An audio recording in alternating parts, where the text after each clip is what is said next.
Bonjour à tous. Bonjour, bienvenue dans ce webinaire qui retracera donc toutes les nouveautés 2024 de la solution Gabi. On est très heureux de vous avoir avec nous aujourd'hui pour vous faire cette présentation. Je suis donc accompagnée de Benjamin qui s'occupera d'animer ce webinaire. Quant à moi, donc je suis Stéphanie Laluc, je vous accompagne donc sur le suivi de vos projets et je serai là aujourd'hui pour gérer les échanges dans le chat. Donc, n'hésitez pas à nous poser vos questions. La présentation durera 30 minutes. Il se peut qu'on ait un petit peu de temps pour répondre à vos questions. Sinon, nous reviendrons vers vous individuellement plus tard. Merci encore à tous de participer aujourd'hui. Ça va être assez intense, mais on a essayé de vous résumer toutes les nouveautés en si peu de temps. Je passe la main à Benjamin. Merci Stéphanie. Oui, bonjour à tous, merci d'être là. Comme vous le savez, c'est important pour nous de faire des points aussi d'avancement parce que vous êtes nombreux aussi à participer parfois à nos enquêtes de design, etc. Ce qui reprend aussi notre démarche, nous, qui nous tient à cœur, sur la société Kili, encore une fois, de travailler sur le côté d'innovation. Donc vos retours sont essentiels pour nous permettre de développer, de continuer à développer la solution dans des voies qui ont de la pertinence, qui sont pragmatiques, qui vont vous aider au quotidien. Il n'y a pas meilleure personne que vous au niveau des opérations aujourd'hui qui connaissez les sujets les plus importants. On travaille également dans une démarche d'amélioration continue sur la partie qualité, par l'écoute active et aussi par le fait ça a été l'objet notamment de cette année. On a énormément souhaité se focaliser sur la partie amélioration des éléments existants.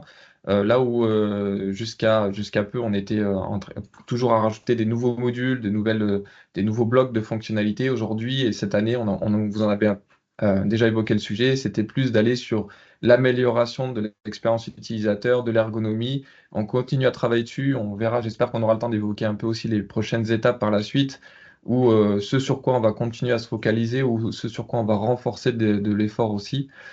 Et bien sûr, comme dit en dernier point, là, au niveau de la transparence, c'est d'interroger de la manière la plus simple et efficace avec vous pour être dans cette démarche toujours d'amélioration continue avec notre système de ticketing que vous êtes nombreux à savoir utiliser.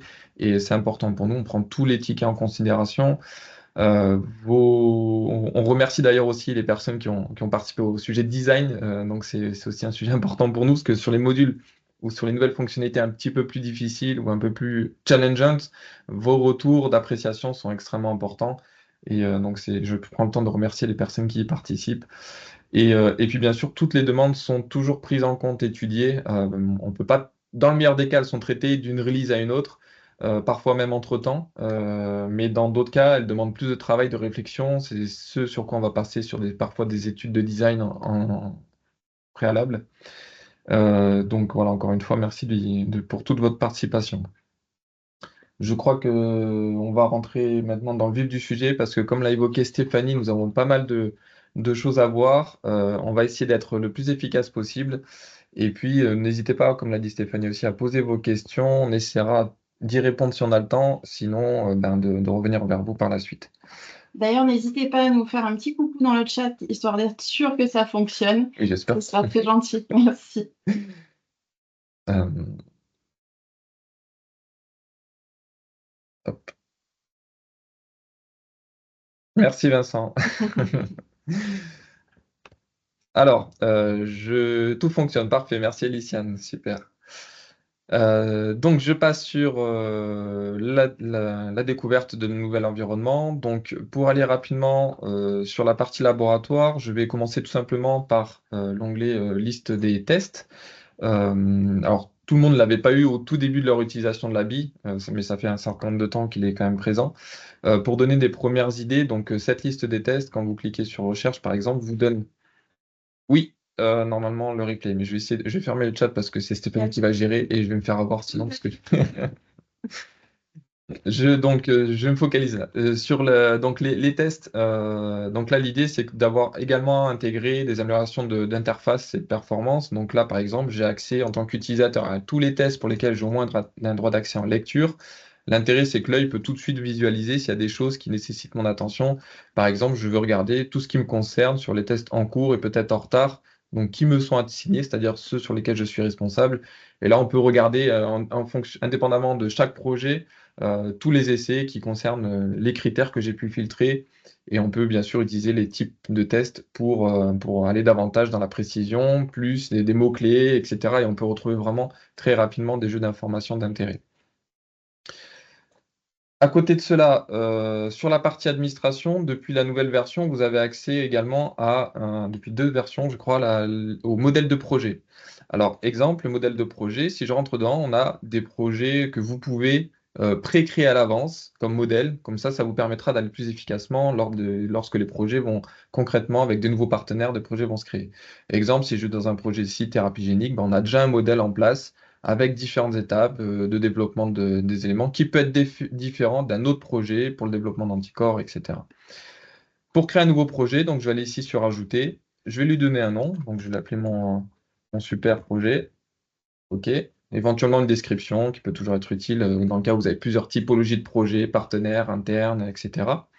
Donc ce nouveau, j'ai pas eu le temps de préciser, mais on verra la bannière d'action qui a été rajoutée également. Donc mon super projet qui est ici, je vais pouvoir du coup ici ajouter par exemple des étapes. Donc je vais par exemple rajouter 2 étapes. Au sein d'une étape, je vais rajouter une étude, et puis au sein de l'étude, je vais rajouter un plan d'expérience par exemple, et enfin 1 ou 2 essais pour aller jusqu'au bout de la démarche. Donc vous retrouvez ici en fait l'interface, les différentes échelles nécessaires pour la création d'un test. À savoir que l'étape, ben, il faut préciser de quelle étape il s'agit. Donc, par exemple, une étape de conception, puis une deuxième étape, par exemple, je vais mettre step pour faire rester plutôt agnostique. Step 2. Puis là, pour faire plus simple, je vais rester sur la step 1. Comme ça, on n'est pas sur des sciences particulières. Et puis là, le test, en fonction du test, ben, je vais devoir choisir le type de test. Donc, je vais prendre un test très simple. Voilà, donc là, j'ai enregistré un modèle de projet.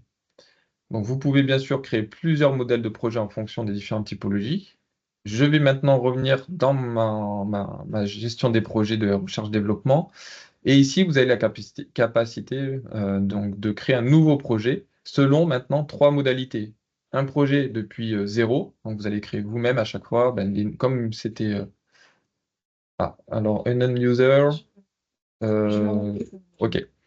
Donc de créer un projet vierge, donc c'est comme auparavant. Maintenant, donc de créer un projet depuis un modèle. Donc par exemple, on retrouve les différents projets que l'on a pu constater avant dans les modèles, et dont mon super nouveau projet qui est ici.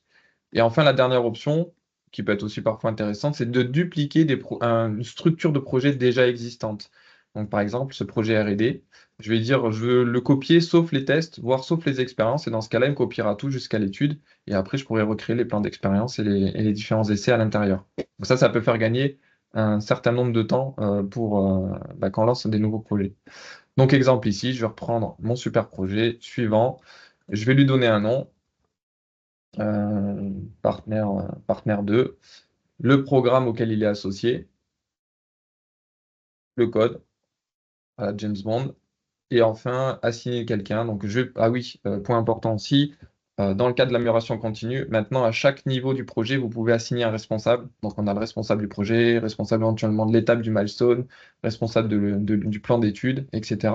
Avec la capacité de mettre des dates début, fin, planifiées et réalisées, ce qui nous permettra à terme d'aller vers le Gantt planifié versus réalisé. Aujourd'hui, on a le Gantt réalisé déjà en place. Donc je peux mettre par exemple des dates ici directement. Et on prévoit de terminer le projet dans un an. Et éventuellement d'ajouter des groupes de personnes, donc une personne qui a la capacité de créer un projet pour aussi lui-même à la création d'affecter des droits à différentes personnes. Ok, donc là je vais le créer et mon projet vient d'être créé. Donc vous avez maintenant aussi cette bannière qui a récemment été ajoutée qui vous permet d'interagir directement avec les dernières actions et d'avoir l'information d'une manière automatique que l'élément a été fait pour remplacer, et ça a été aussi des retours qu'on a eu pour simplifier, éviter le nombre de clics. Avant, il fallait à chaque fois cliquer sur OK, l'action a bien été faite. Maintenant, on a une petite bannière qui simplifie, fluidifie tout ça. Donc, si je clique sur Recherche pour rafraîchir, on voit que mon nouveau projet partenaire 2 est bien existant et je vais pouvoir retrouver les différents éléments que j'ai pu créer. Exemple, étape 1, voilà où je retrouve les différentes structures. Donc ça, c'est le premier point. Pour aller plus dans le détail sur un projet, je vais revenir sur R&D Project. Je vais prendre un autre projet déjà existant, qui sera un peu plus riche. Donc là, on a un exemple de structure très générique, hein, étape 1, étape 2, avec des exemples d'informations que l'on peut retrouver dans chacune d'entre elles.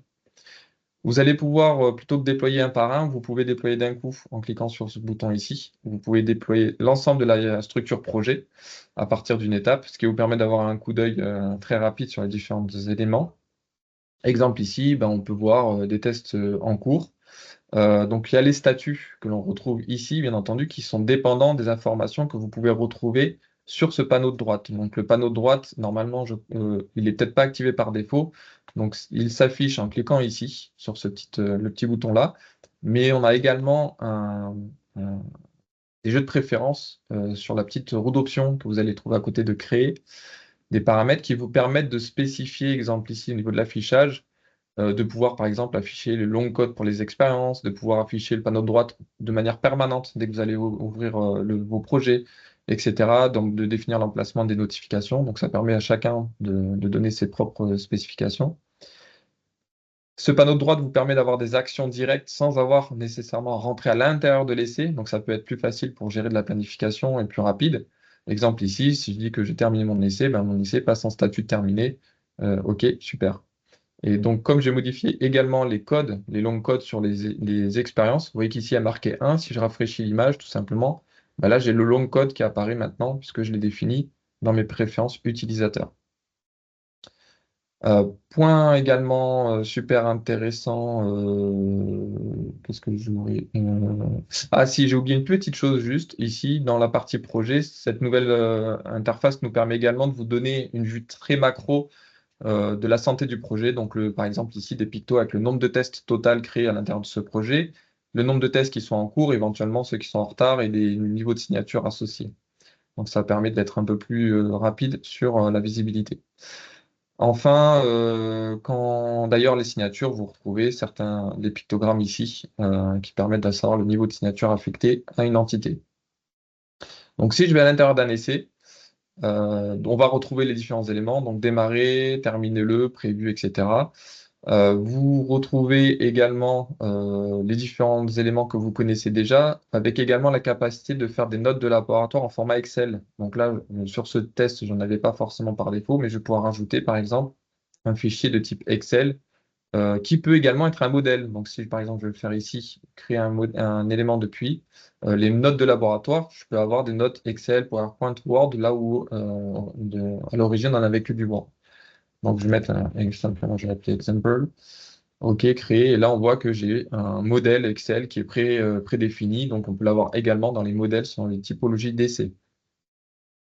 Un des points les plus importants, sur l'ergonomie, des petits séparateurs qui permettent de focaliser sur les éléments les plus importants en fonction de ce qu'on veut faire. Mais c'est aussi sur les articles créés. Exemple ici, je vais pouvoir dire qu'à partir de cet essai, j'ai créé des articles dans mes stocks. Alors, les exemples sont multiples, hein. On peut être, imaginons, on a mélangé une bactérie avec des plasmides. Bah, peut-être qu'à la fin, on a créé plusieurs clones. Et donc, depuis cette manip, je vais pouvoir créer des articles directement dans les stocks où je garderai en mémoire leur traçabilité, d'où est-ce qu'ils ont été créés.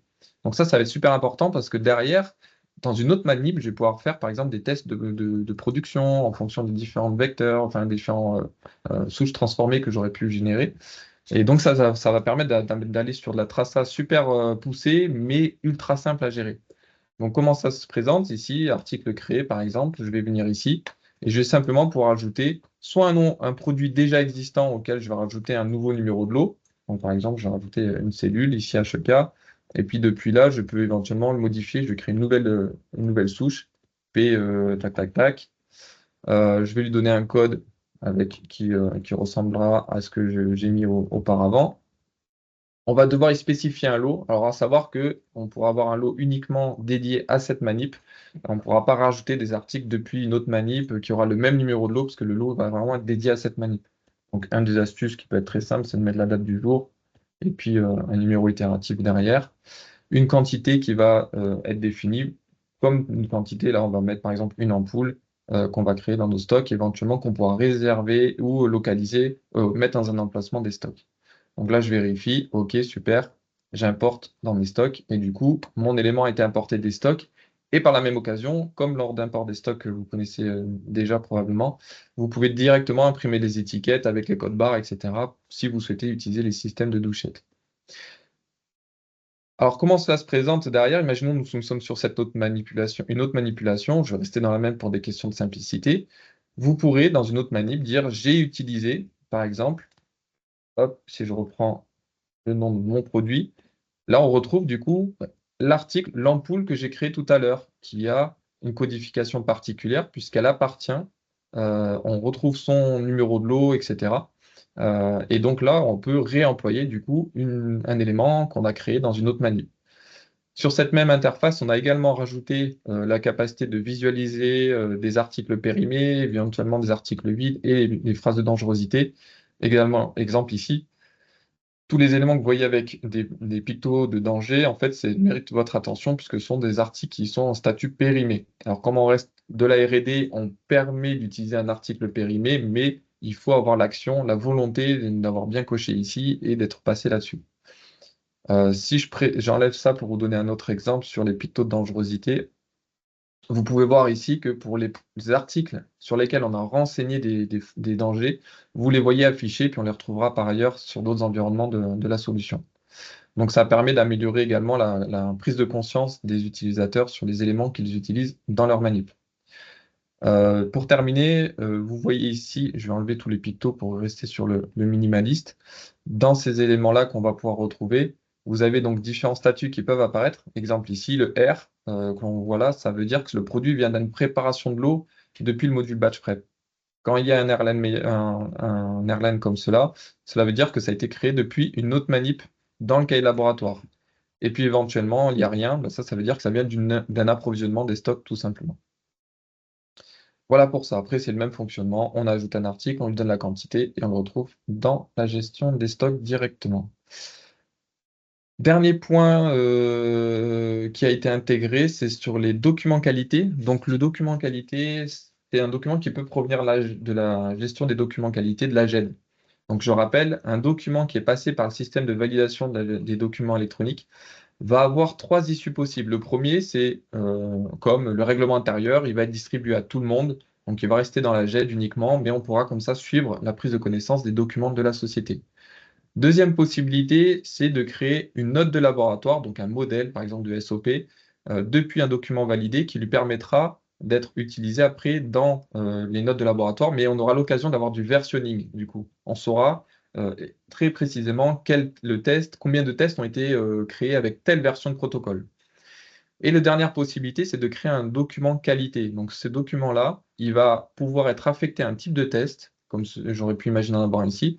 La grosse différence, c'est que ce document-là ne pourra pas être modifié. Ce sera de la consultation seule, il n'y aura pas de modification possible. L'intérêt, c'est que si on veut qu'à chaque fois qu'on lance un type de test, que les personnes qui lancent le test ont une visibilité sur une procédure, etc., de manière figée, ben, ils pourront l'avoir de manière systématique ici.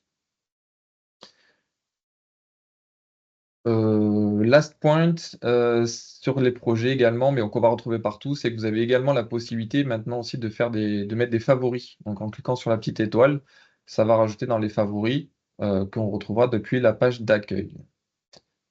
Je crois que j'ai fait le tour, si j'ai rien oublié sur ces éléments-là. Il me semble que c'est bon. Après, on recomplétera si nécessaire. Donc là, par exemple, je viens de mettre un projet en favori ou un élément en favori. Je peux les retrouver ici. Et donc, je retrouverai dans cette liste-là les éléments que je me serais mis dans les favoris. Et donc, vous pouvez aussi cliquer ici pour avoir une capacité de filtrer aussi sur vos favoris en fonction de si c'est des stocks, des recettes, des équipements, etc. Encore une fois, c'est des éléments qui sont propres à vous et pour lesquels vous souhaiteriez peut-être accéder rapidement aux éléments. Voilà sur cette première partie au niveau de la refonte esthétique, fonctionnelle des projets, les améliorations d'utilisation également. Euh, ensuite, je consulte mes notes pour essayer d'être efficace et ne rien oublier. Dans la partie administration, dans les modèles de notes, vous avez du coup, comme j'ai pu l'indiquer rapidement tout à l'heure, la capacité d'avoir des notes de laboratoire qui peuvent être modifiées par les personnes qui ont des privilèges, mais également, comme stipulé avec ce petit macaron-là, des notes de laboratoire qui viennent de la GED, de la documentation qualité. Exemple, si je double-clique dessus, même moi en tant qu'administrateur, je ne peux pas modifier directement ce document. Je serai obligé de passer par la GED où je pourrais ici dire je vais créer hop, une nouvelle version de ce document qualité. Et une fois que le nouveau document qualité sera validé, ben, il remplacera automatiquement l'ancien, l'ancien sera archivé, et on gardera une trace partout où cette X version a été utilisée dans les différents essais. Donc là, j'ai qu'une version de ce document-là, mais j'aurais pu imaginer d'avoir toutes les versions ici présentées et du coup consulter chacune d'entre elles, si nécessaire. Voilà pour ça. Ensuite, l'article depuis un test, je l'ai fait. Les favoris, on l'a regardé. Ensuite, sur les stocks, ça va peut-être un peu vite, mais vous aurez le replay. Comme ça, vous pourrez reprendre les séquences qui vous intéressent. Mais le temps nous a un peu pris, donc on essaye d'être efficace. Voilà, donc les stocks, je reprends donc la hiérarchie de mes éléments en stock. Donc par exemple, mes anticorps, des anticorps monoclonaux. Ici, on a des produits. Et quand je regarde mes produits, donc j'ai différents lots. Donc là, on a ajouté également, on retrouve les pictogrammes de danger. Donc là, c'est sujet probablement en péremption. Parce qu'effectivement, quand je regarde mes articles, ils sont tous en statut danger. Donc il y a des fortes chances que je vais consulter ce lot. Ce lot, effectivement, a un statut périmé. Parce que j'ai une date de péremption qui est antérieure à la date actuelle.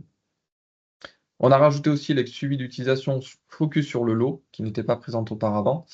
Et puis, sur la fiche produit, pour donner d'autres idées, on a intégré le fait de pouvoir typer des documents. Alors ça, c'est pour tous les espaces documents, c'est partagé dans tout le système. Exemple ici, je vais dire, tiens, je vais déposer la fiche de sécurité de mon produit, donc avec un simple drag and drop comme d'habitude.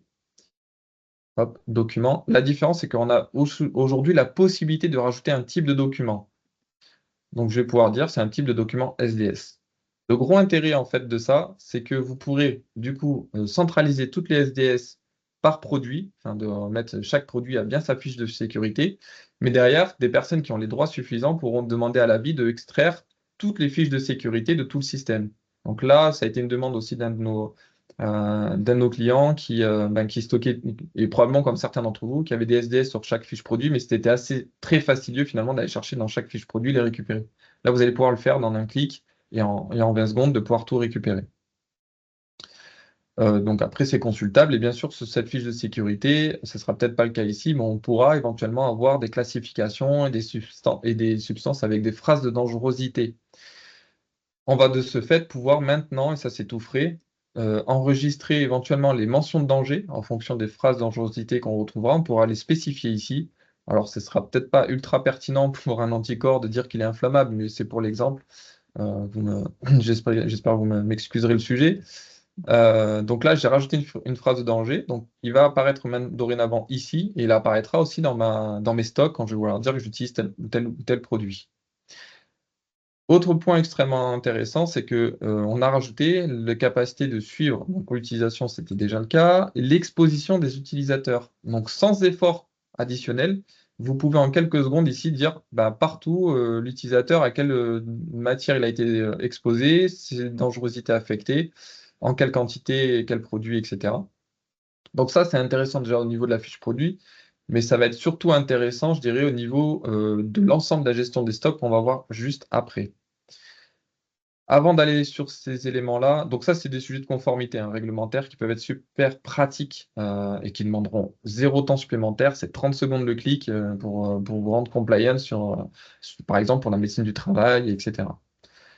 Ici, dans l'onglet stock, vous avez pour rappel la capacité de visualiser partout où vos produits ou vos articles sont stockés en fonction des produits et des localisations.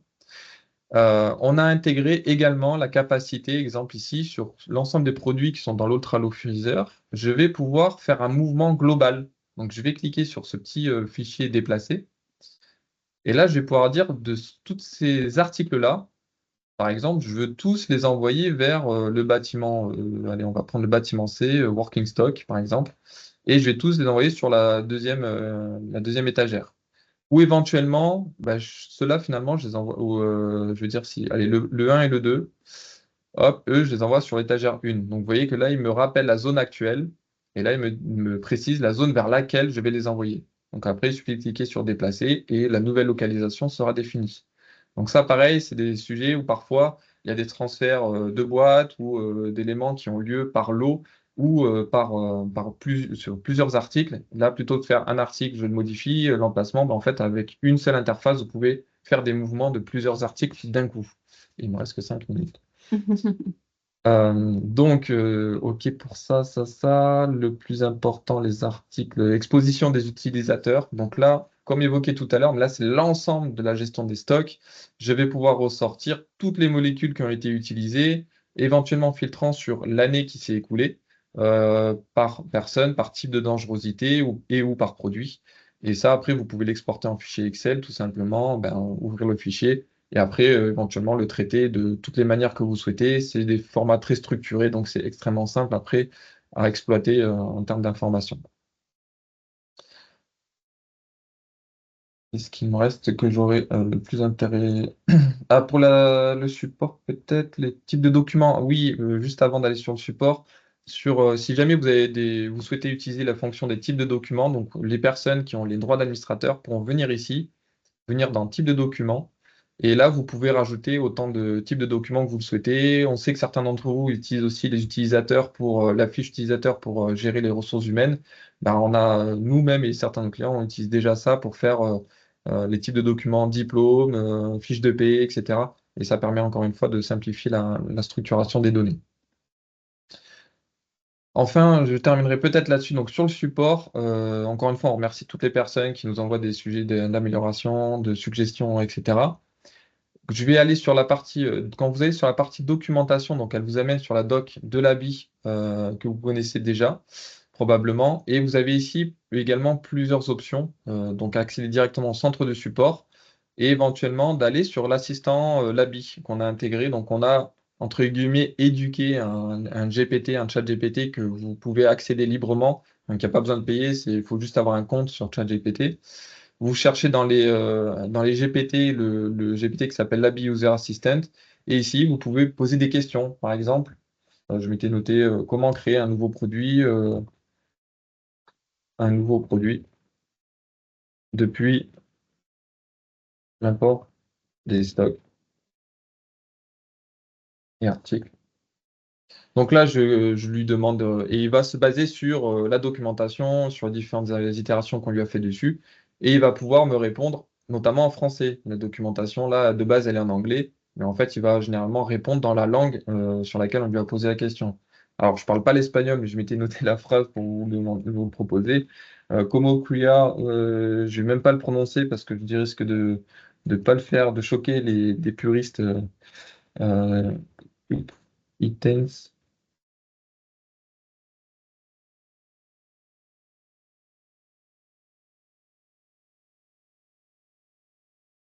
Voilà, j'ai pas mis forcément les accents, je pense qu'il va s'en sortir avec. Bon, et voilà, là j'ai écrit en portugais pour la même question, il me répond en portugais, donc là vous pourrez probablement répondre dans toutes les langues qui vous plairont ou seront plus adaptées en fonction de l'environnement dans lequel vous travaillez, etc. Je pense que c'est tout bon pour moi. Je vais laisser Stéphanie reprendre la main. Si j'ai le temps, je vous donnerai un peu les perspectives de l'année prochaine, mais pour le moment, les 2 minutes qui nous restent, je vais laisser Stéphanie reprendre le sujet. Et je vous remercie. Merci beaucoup. Alors, on a eu quelques questions dans le chat auxquelles j'ai pu répondre. Certaines nous ont été envoyées là juste sur la fin. On va peut-être quand même poser la question ou revenir vers vous par la suite. La première, Benjamin, c'était est-ce qu'il est normal que lorsqu'on ajoute un aliquot dans les articles utilisés, il est déduit en stock mais n'apparaît pas dans la liste des articles utilisés dans le test? Alors, on regardera ça, mais non, si vous utilisez un article, un alico, il n'y a pas de raison qu'il n'apparaisse pas, il doit apparaître dans les tests, effectivement. On refera une vérification, mais non, il doit effectivement un article. En fait, un alico, dans la logique du système, c'est un article. Donc, il doit avoir exactement le même comportement qu'un article par an, que ce soit un alico ou un article. Donc, à vérifier, mais non, il n'y a pas de raison qu'il y ait un comportement différent. On reviendra vers vous du coup sur ce point. Et une autre question, est-il possible d'associer un type de produit à un type de test qu'on réalise souvent pour ne pas avoir à aller le chercher à chaque fois? Alors ça, c'est vrai que ça nous a déjà été demandé. Techniquement, on pourrait le faire. La difficulté aussi qu'il faut avoir, c'est qu'il faut qu'on s'assure d'opérer dans les meilleures pratiques, notamment, et pour les sujets de traçabilité, le gros risque qu'on pourrait avoir en prédéfinissant à l'avance les articles à utiliser, ce serait que par souci d'efficacité, je dirais, l'utilisateur ne s'assure pas que c'est le bon produit qui a été vraiment utilisé ou le bon article. Et finalement, de créer de cette manière, on pourrait risquer d'avoir des fausses informations, enfin des erreurs au niveau des informations de la traçabilité. Donc c'est pourquoi tout simplement aujourd'hui, on ne l'a pas mis en place. Après, on est ouvert aux suggestions pour le rendre capable, mais en étant sûr que ça soit dans une bonne pratique de traçage. On arrive au terme du webinaire, donc je vous remercie du coup pour vos questions spontanées. Sachez donc, comme le disait Benjamin, que notre équipe reste à votre écoute, donc n'hésitez pas à nous faire remonter peut-être certaines anomalies que vous penseriez voir ou des éléments de suggestion, d'amélioration qu'on pourrait intégrer. Je tiens aussi à vous rappeler que nous sommes également disponibles pour vous apporter des formations complémentaires sur certains modules. Il est vrai que vous avez, pour la plupart d'entre vous, bénéficié d'une formation initiale au logiciel, mais peut-être que ça remonte un petit peu ou que certains modules, vous ne les utilisiez pas auparavant et vous souhaiteriez les utiliser. N'hésitez pas à nous faire vos retours également sur ces sujets pour qu'on adapte aussi des formations en fonction de vos besoins. Et puis je terminerai en effet sur le programme ambassadeur qu'on a mis en place. Vous pouvez devenir ambassadeur de l'habit, donc partager auprès de vos pairs la solution. Pour ça, c'est très simple. Vous n'avez qu'à leur dire de nous faire remonter votre nom et votre prénom, et vous pouvez bénéficier, et la personne en question pourra bénéficier davantage. Il y a 3 avantages. Le premier, c'est un avantage pour la personne qui nous a recommandé avec une carte cadeau d'une valeur de 100 euros. L'entreprise qui a été parrainée verra du coup ses 2 premières factures réduites avec 2 licences offertes. Et puis la société dans laquelle vous travaillez sera aussi récompensée. Donc c'est vraiment du gagnant-gagnant pour tout le monde. Donc si vous êtes satisfait de nos services, n'hésitez pas à parler de nous. Et puis, encore une fois, on est à votre disposition, à votre écoute, pour vous apporter le meilleur des services.